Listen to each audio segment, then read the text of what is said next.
How's it going, everyone? My name is Connell and you join me in my MK7 Golf R. With the exception of the mods externally, the car is generally stock. I've had the car roughly 2 years now and I've had many issues driving it. A lot of these issues have put me off the concept or prospect of going with more power, but I think it's time.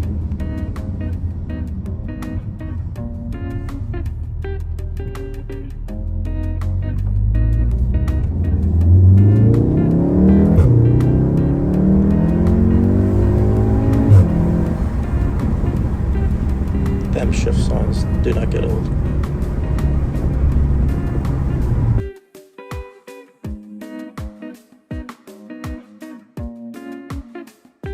As it sits, I do have everything required for going to light stage 2. I've got a 3-inch decat downpipe, and I will be carrying out the Pikey R600 intake mod to include the upgraded turbo elbow intake pipe and blanking plate. So please join me as I go through each step of getting them installed and trying to get the max power out of this EA888 engine on a reasonable budget.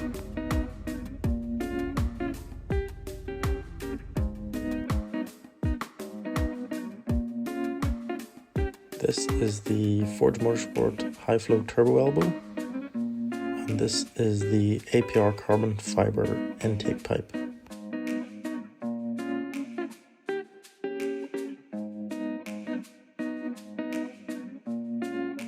It's good to note that the PCV valve and the breather pipe associated with such was replaced recently prior to me installing these parts.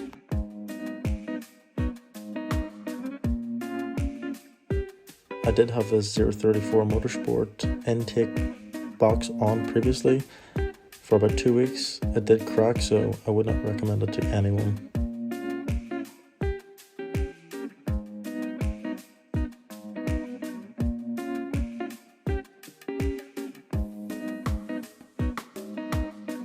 The first part of this process is removing the T30 bolt that currently connects the turbo elbow to the turbo.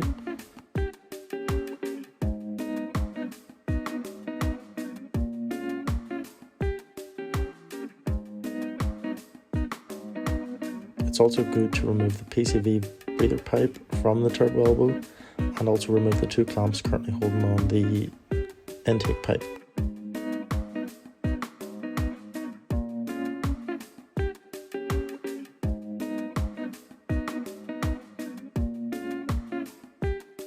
Just be careful when doing this. It is not a bolt that you want to lose.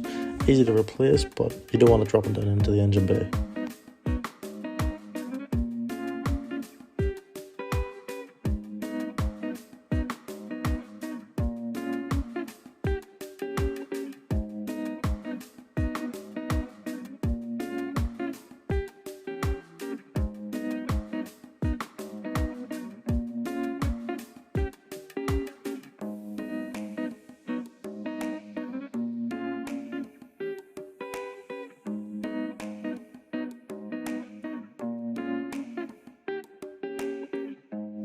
Once complete, the turbo elbow is free to move, turns backwards as seen, and should just pull out freely.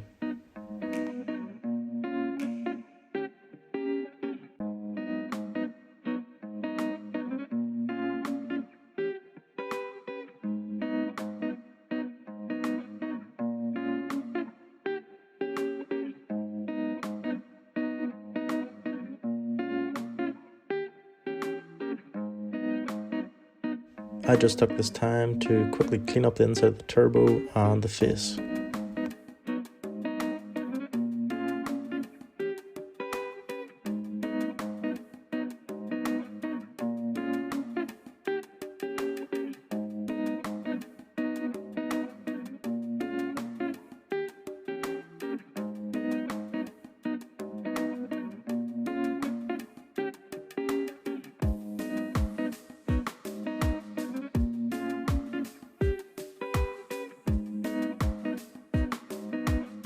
Quickly looking at the 2 parts, the original Volkswagen turbo elbow is quite restrictive and the plastic is generally quite, it feels almost brittle.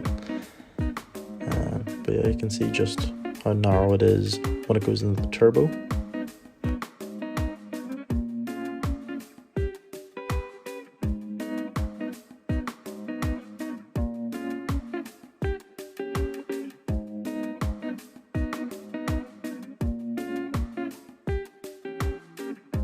The new Forge Motorsport Turbo elbow is made of, I'm pretty sure it's an alloy, but it is a lot smoother on the inside and the same thickness throughout, just creating better airflow in general.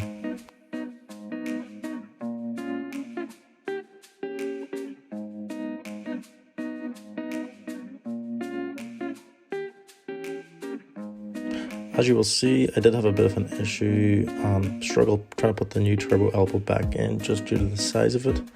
But generally speaking, it is just the reverse of how the original one came out.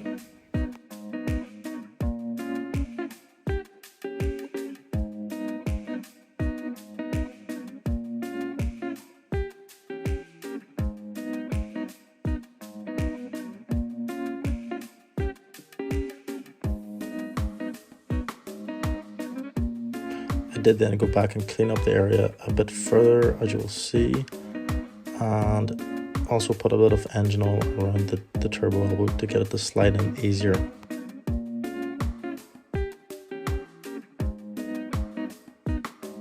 At this point, I could get the turbo elbow on, I would say 98% of the way. There was a small gap between the elbow itself and the turbo, but you needed it on fully to be able to get it to turn back on itself.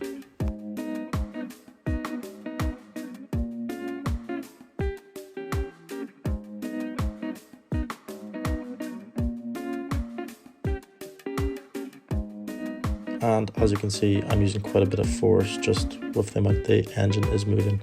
It's kind of a wiggle movement plus a turn of motion at the same time.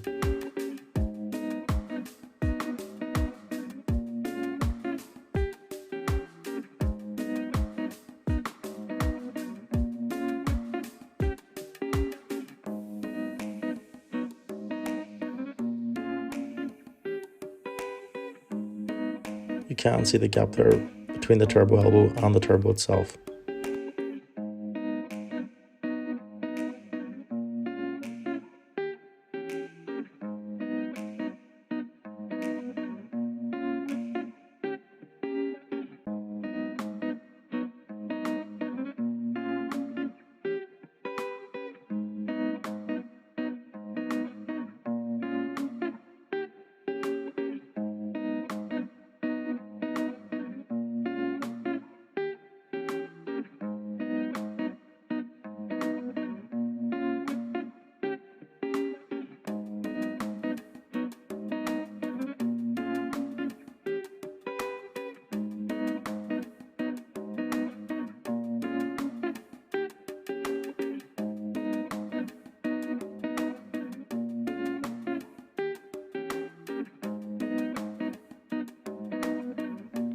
The engine oil lubricant definitely did make a big difference just around the seal to get it to slide in fully.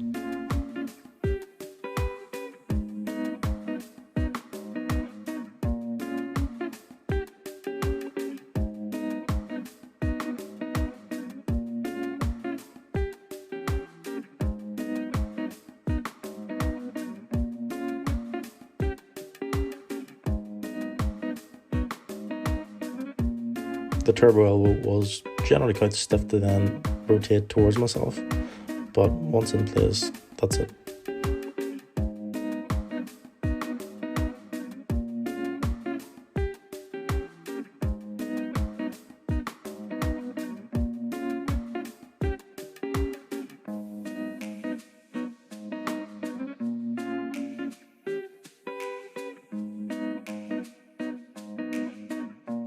The PCV valve breather does clip on quite straightforward, and all that's left now to do is to redo the Torx 30 bolt that came out of it.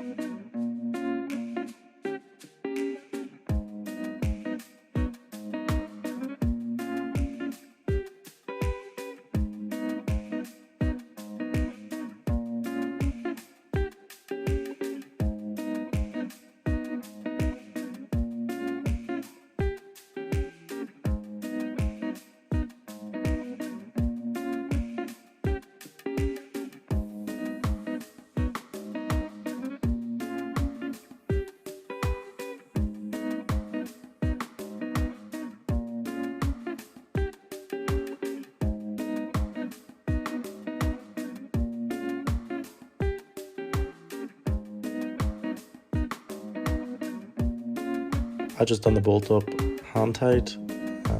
The turbo does move an awful lot, so you don't want it to be extra tight. And that's it. All that's left now to do for this part of the modifications is to install the APR carbon fiber intake pipe, which is quite straightforward as it's only 2 bolts.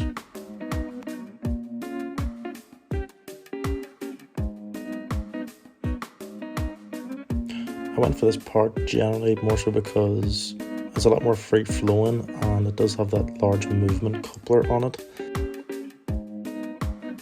As you can see, I did end up using the 034 Motorsport silicone hose connector. It was just a little bit longer than the one provided with the intake pipe from APR, and I just felt a bit more comfortable using it.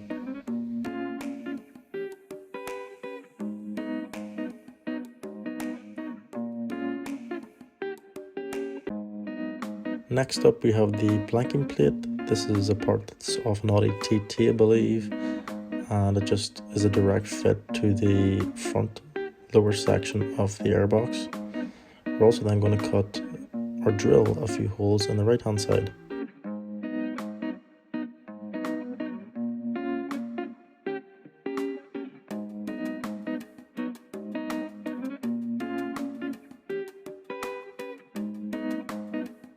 The blanking plate literally just clips in.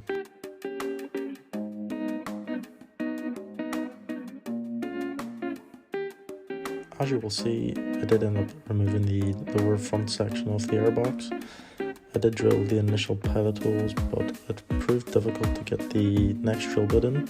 It was quite simple in that it was only 2 Torx 20s at each side and the whole thing just pops up.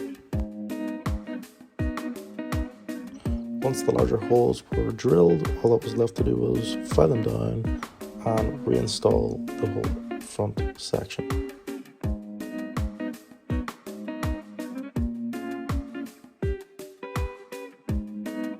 Thanks everyone for watching, and join me next time where I'm pretty sure we're going to be installing the DCAT downpipe.